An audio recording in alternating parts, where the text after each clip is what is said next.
one building that's been through a lot, let's say.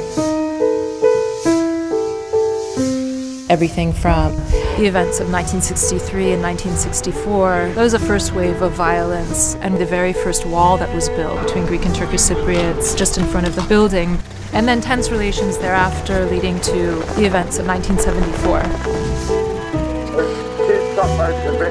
The hotel across the street being taken over by UN peacekeepers, a field hospital being installed on the second floor, and then an observation post situated just on top of the building in case a war breaks out in Cyprus again. So we really are in a ceasefire. It's called the demilitarized zone, but it's actually very militarized and very politicized and defined by security and control across different zones of understanding. You know, we're actually reclaiming a piece of this territory. It's something that has been an idea generated by a really truly independent grassroots initiative from the two sides working together to transform a building like this, and people coming there will infuse it with an identity rather than that being something that, you know, somebody from the outside or from the inside sort of tries to control and direct.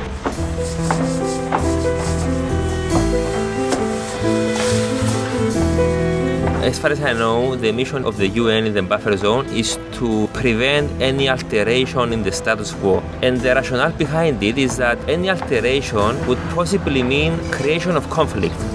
But our way of thinking was to create something in the buffer zone that would promote cooperation.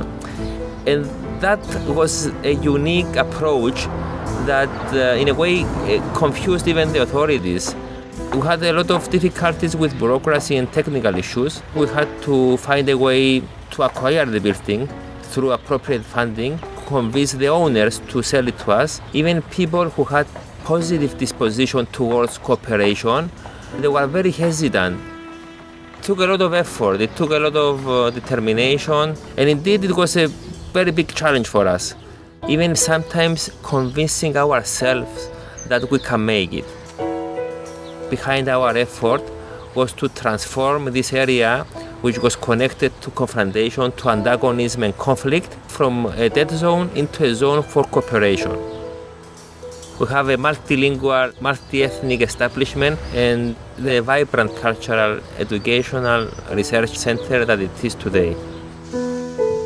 All the activities around the building were designed to achieve this ultimate aim of cooperation and establishing a healthy dialogue. We hold workshops, teacher training seminars, conferences, and many other meetings within different communities and also organizations, different organizations. We host university students from other countries doing research. We also have a library, and within the library we have created a Cyprus Critical Archive with invaluable resources about critical times in history. The home showcases tolerance, respect, and functional multi-perspectivity. We had difficulties overcoming our prejudices, our upbringings, so we had to reach a consensus, and we have managed that.